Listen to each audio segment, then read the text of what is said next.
بسم اللہ الرحمن الرحیم۔ بات یہ چل رہی تھی کہ مسلمان کا وقت اور اس کے زندگی کے لمحات بڑے قیمتی ہیں، ان لمحات کی قدر کرنی چاہیے اور وہ زندگی کے لمحات اور اوقات ضائع نہیں کرنے چاہیے۔ دن بھر ہماری جو مصروفیات ہوتی ہیں تو اس میں غور کرنے کی ضرورت ہے کہ کون کون سا ایسا وقت ہے کہ جب میرا وقت خاموشی کے ساتھ گزرتا ہے تو خاموشی کے ساتھ کیوں گزاروں، کوئی اللہ اللہ کر لوں، کوئی اللہ تعالیٰ کو یاد کر لوں، ذکر میں وقت گزار لوں تو یہ میرا وقت قیمتی بن جائے گا۔ جیسے میں نے آپ سے عرض کیا تھا کہ آپ مسجد آ رہے ہیں، مسجد سے واپس جا رہے ہیں تو آپ خاموش بھی آ سکتے ہیں، اللہ کا ذکر کرتے ہوئے بھی آ سکتے ہیں۔ اب آپ خود سوچئے کہ اللہ کا ذکر کرتے ہوئے آپ آئیں گے، اللہ کا ذکر کرتے ہوئے جائیں گے تو آپ کا وقت کتنا قیمتی ہو جائے گا اور ایک ایک لمحہ آپ کا قیمتی ہوگا۔ اسی طرح آپ دکان جا رہے ہیں، دکان سے واپس آ رہے ہیں، کاروبار کے لیے جا رہے ہیں، ملازمت کے لیے جا رہے ہیں، ملازمت کے لیے واپس آ رہے ہیں تو بھائی گاڑی میں بیٹھے ہوئے ہیں نا آپ، تو گاڑی میں ایک وقت ایسے بھی گزر جائے گا کہ گانا چلا کے وقت گزار لیں۔ ایک وقت گزارنے کی شکل یہ بھی ہے کہ آپ خاموشی سے آ جائیں، اور ایک صورت یہ بھی ہے کہ آپ تیسرا کلمہ پڑھتے ہوئے آ جائیں، سبحان اللہ والحمد للہ ولا الہ الا اللہ واللہ اکبر آپ کی زبان پر ہو۔ تو اب یہ جو وقت گزرے گا آپ کا، یہ ہے انتہائی قیمتی بن جائے گا اللہ تعالیٰ کے ہاں۔ اسی طرح دکان پہ بیٹھے ہوئے ہیں، دکان میں ہر وقت تو گاہک نہیں آتا آپ کے پاس، بہت سا وقت ایسا ہوتا ہے کہ جو فرصت کا ہوتا ہے، جس میں گاہک نہیں ہے، کوئی کام نہیں ہے، تو بجائے اس کے کہ موبائل لے کے آپ بیٹھے رہیں اور دنیا جہاں کے لغویات میں لگے رہیں، آدمی کو اپنا وہ وقت قیمتی بنانا چاہیے اور اس وقت جو ہے لا الہ الا اللہ پڑھ لیا، سبحان اللہ پڑھ لیا، کوئی بھی کلمہ قرآن کریم کی جو صورت یاد ہے وہ پڑھتے رہیں، وہ وقت بھی قیمتی ہوگا اور انشاءاللہ آپ کے کام میں بھی برکتیں ہوں گی۔ اور یہ جو موبائل اور ٹی وی کا استعمال ہے اس کو محدود کرنے کی ضرورت ہے۔ کل بڑی تفصیل کے ساتھ میں نے اس کے اوپر بات کی ہے کہ بھائی کسی طرح ہم یہ کوشش کریں کہ موبائل کا استعمال ہمارا کم سے کم ہو، اور خاص طور پر اس پہ جو سوشل میڈیا کے ذرائع ہیں آپ اپنے موبائل سے وہ ختم کر دیں۔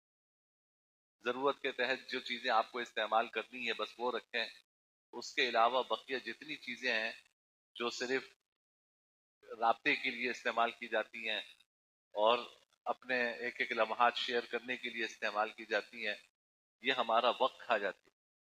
میں نے عرض کیا تھا کہ ہمیں غور کرنا چاہیے کہ ہم جتنا وقت موبائل میں استعمال کرتے ہیں، جو آپ کا اسکرین ٹائم ہے، آپ ذرا غور کر کے دیکھیے کہ اس میں کون سا کتنا وقت ہے کہ جس میں دنیا کا کوئی فائدہ حاصل ہوا ہو یا دین کا کوئی فائدہ حاصل ہوا ہے۔ اگر آپ آپ دیکھیے گا کہ 90% آپ کا استعمال ایسا ہے کہ جس سے نہ دنیا کی کوئی چیز لے کر اٹھے نہ آخرت کی کوئی چیز لے کر، یہ ضائع ہوا ہے آپ کا وقت، یہ لغو میں گزرا ہے۔ اور مومن کا کام لغو کام کرنا نہیں ہے، مومن لغو کام نہیں کرتا، وہ اپنا وقت ضائع نہیں کرتا۔ اور موبائل ایسی لعنت ہے کہ میں سخت الفاظ استعمال کر رہا ہوں لیکن حقیقت ہے کہ ایسی لعنت ہے کہ یہ آپ کو گناہ کی طرف دعوت دیتی ہے۔ آپ شیطان آپ کو نا، یعنی شیطان آپ کے پاس کوئی بدماش بن کے نہیں آئے گا، شیطان بھی ہر ایک کو اس کے روپ میں آ کے بہکاتا ہے۔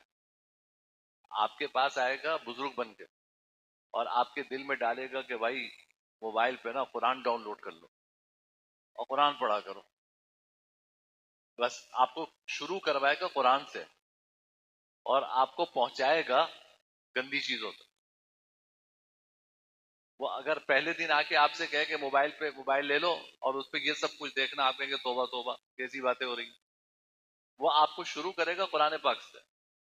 مجھ جیسا آدمی جو تھوڑا سا علمی مشغلہ رکھتا ہے اس کو شروع کرے گا کہ بھائی کتابیں ڈاؤن لوڈ کر لینا، اسے کتابیں پڑھنا۔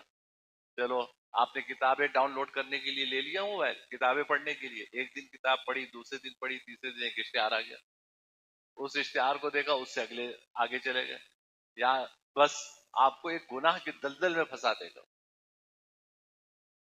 تو اس لیے پہلے جب آپ کو آ کے یہ کہے نا کہ جی یہ نیک کام کرنا ہے، آپ کہیں کہ نہیں یہ موبائل کے بغیر بھی یہ نیک کام ہو سکتا ہے، اس کی جال میں نہ آئے. وہ آپ کو قرآن سے شروع کرے گا، آپ کو نیک کاموں سے شروع، آپ کو کہے گا کہ جی بیان سنوں گا اس کے اوپر. بیان سنتے سنتے نہ جانے کیا کیا گانے شروع ہو جائیں گے. تو یہ ایک مصیبت ہے، ایک آفت ہے کہ یعنی انسان کسی بھی نشست میں موبائل لے کر بیٹھے اور یہ کہے کہ اس نشست میں میری آنکھ بھٹکی نہیں ہے. آپ نہیں کہہ سکتے. آپ یوٹیوب پہ بھی کسی کا بیان سنیں گے تو کیا وہاں پہ نامحرم پہ نگاہ نہیں پڑتی؟ اور نامحرم کو دیکھنا، موبائل کا تو اصول کیا ہے؟ آسان سی بات سمجھ لیں. موبائل اور ٹی وی کا اصول یہ ہے کہ یہ موبائل سے باہر جو چیز دیکھنا ناجائز ہے وہ موبائل میں دیکھنا بھی ناجائز ہے. ٹی وی سے باہر جو چیز دیکھنا ناجائز ہے ٹی وی میں دیکھنا بھی ناجائز ہے. بس یہ اصول ہے. نامحرم عورتوں کو باہر دیکھنا ناجائز ہے تو ٹی وی بھی دیکھنا ناجائز ہے. نامحرم عورتوں کو موبائل سے باہر دیکھنا ناجائز ہے تو موبائل میں بھی دیکھنا ناجائز ہے، اشتہار میں بھی دیکھنا ناجائز ہے. تو اب کسی وقت بھی آپ موبائل لے کے بیٹھے ہیں، بیانی سننے کے لیے بیٹھے ہیں، تو شاید ایسا ہو ہی نہیں سکتا کہ اس نشست میں آپ کے کان میں کوئی گناہ کی بات نہ جائے اور آپ کی آنکھ سے کوئی گناہ سرزد نہ ہو. یہ اتنی بڑی مصیبت ہے. یہی صورت حال جو ہے وہ ٹی وی کا. نوجوان موبائل کے عادی ہیں، بوڑھے ٹی وی کے عادی ہیں. وہ دو دو گھنٹہ تین تین گھنٹہ ٹی وی کے سامنے روزانہ بیٹھیں گے اور اس پہ ٹاک شو ہے تو نہ جانے کیا ہے. وہ وہ بیٹھے ہوئے مداری، رمضان میں مداری بدل جاتے ہیں، رمضان کے علاوہ دوسرے مداری ہوتے ہیں. وہ بیٹھے ہوئے مداری تماشا دکھانے کے لیے وہ آپ کے سامنے آپس میں لڑ رہے ہوں گے، ایک دوسرے سے گتھم گتھا ہوں گے تاکہ ریٹنگ بڑھے. اور اس کے بعد جو ہے وہ وقفہ ہوتا ہے، میں نے خود دیکھا ہے، وقفہ ہوتا ہے تو اس میں وہی شیر و شکر لطیفے ہو رہے ہیں، سب کچھ ہو رہا ہے. اور آپ کو جو ہے وہ راغب کرنے کے لیے وہاں پر وہ کرتب دکھائیں گے. بس آپ وہ کرتب دیکھیں، آپ خود سوچیں کہ آپ نے ایک ٹاک شو دیکھ لیا، کوئی پروگرام دیکھ لیا، لے کر کیا اٹھے آپ؟ وہاں سے اٹھے تو کیا فائدہ ہوا آپ کو؟ یہ سیاسی جو سیاستدان ان سے بیٹھ کے لڑ رہے ہیں تو کیا آپ کی گندم سستی ہو گئی، چینی سستی ہو گئی، پیٹرول کی قیمت میں فرق پڑ گیا؟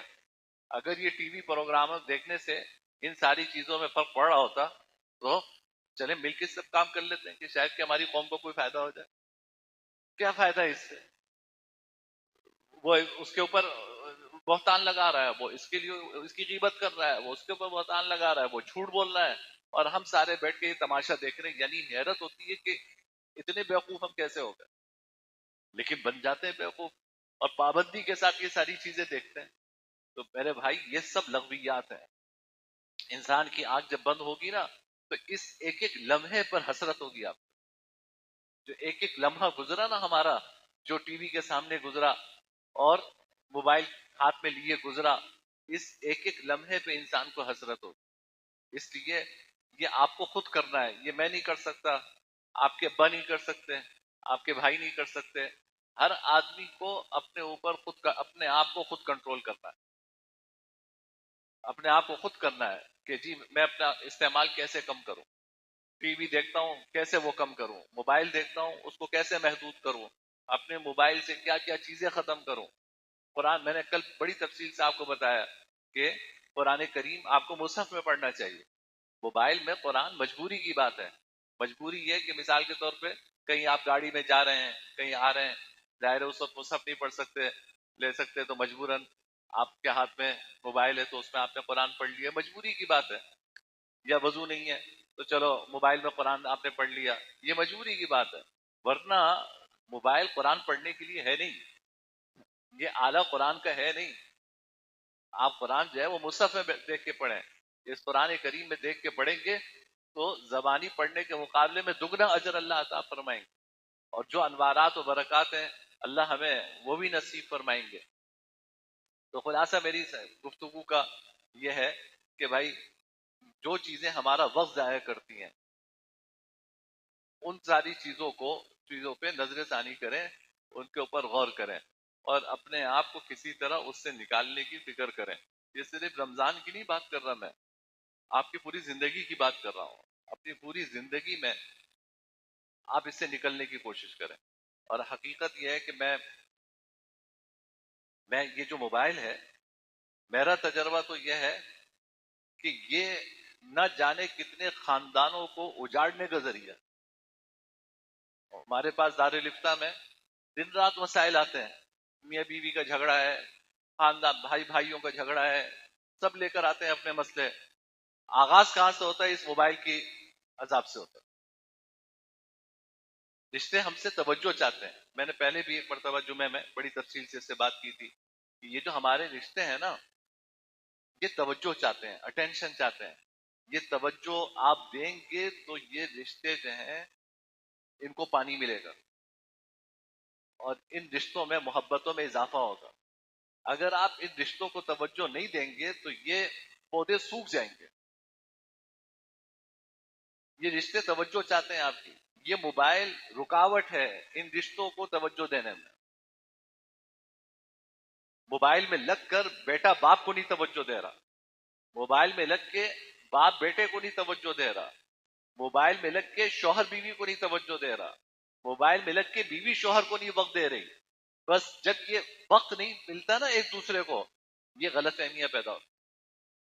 خاص طور پہ میں عرض کروں کہ میاں بیوی کا جو تعلق ہے، بھائی ایک ہی شکل کتنا عرصہ دیکھے گا انسان؟ 20 سال سے ایک ہی شکل دیکھ رہے ہیں، 30 سال ہو گئے، 50 سال ہو گئے، ایک ہی شکل دیکھ رہا ہے انسان، کتنا دیکھے گا؟ ایک دوسرے کو توجہ دیں گے تو یہ رشتے چلیں گے، ورنہ دوریاں پیدا ہوں گی.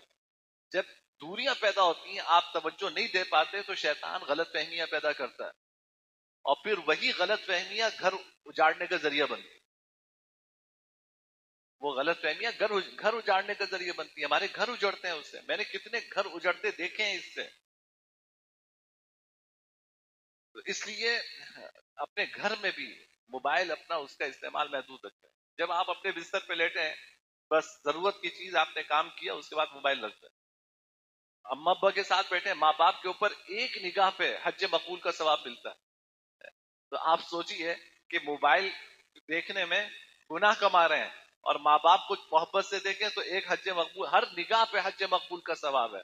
ہم کتنے محروم ہیں کہ ماں باپ کو نہیں توجہ دے پا رہے ہیں، موبائل کو توجہ دے رہے ہیں. تو اس لیے بس گزارش آپ سے یہ ہے کہ اپنا موبائل کا استعمال جو ہے وہ محدود کریں، ٹی وی کا استعمال محدود کریں. یہ جو اللہ نے زندگی کے لمحات دیے ہیں ان کی قدر کریں، اور زبان پہ کوئی نہ کوئی اللہ کا ذکر آپ کے جاری رہنا چاہیے. الا بذکر اللہ تطمئن القلوب. اللہ کے ذکر سے دلوں کو اطمینان نصیب ہوتا ہے. اللہ کے ذکر سے دلوں کو اطمینان نصیب ہوتا ہے، سکون نصیب ہوتا ہے. تو سکون نہ جانے کہاں کہاں تلاش کر رہے ہیں، یہ سکون اللہ کے ذکر میں ہے. بس اپنی زبان کو ذکر سے تر رکھنے کی کوشش کریں. اللہ تعالی ہمیں عمل کی توفیق نصیب فرمائے. الحمد للہ رب العالمین والعاقبۃ للمتقین والصلاة والسلام علی سید الانبیاء والمرسلین. اللهم لك الحمد لا نحصي ثناء عليك كما اثنيت على نفسك. لا الہ الا اللہ الحلیم الکریم. سبحان اللہ رب السماوات السبع ورب العرش العظیم. جناب اصغر علی خٹک صاحب کا آپریشن ہے، ابھی ہو رہا ہے. آپ سب سے خصوصی دعاؤں کی درخواست ہے کہ دعا فرمائے کہ اللہ پاک آپریشن کامیاب فرمائے، اللہ ان کو صحت عطا فرمائے، اللہ پاک ہر مشکل سے نجات عطا فرمائے. اللہ ہمارے گھروں میں جو بیمار ہے اللہ پاک سب کو شفاء کامل عاجل مستمر عطا فرمائے. صلی اللہ تعالی علی خیر خلق محمد وعلی آلہ وصحبہ اجمعین. آمین برحمتک یا ارحم الراحمین.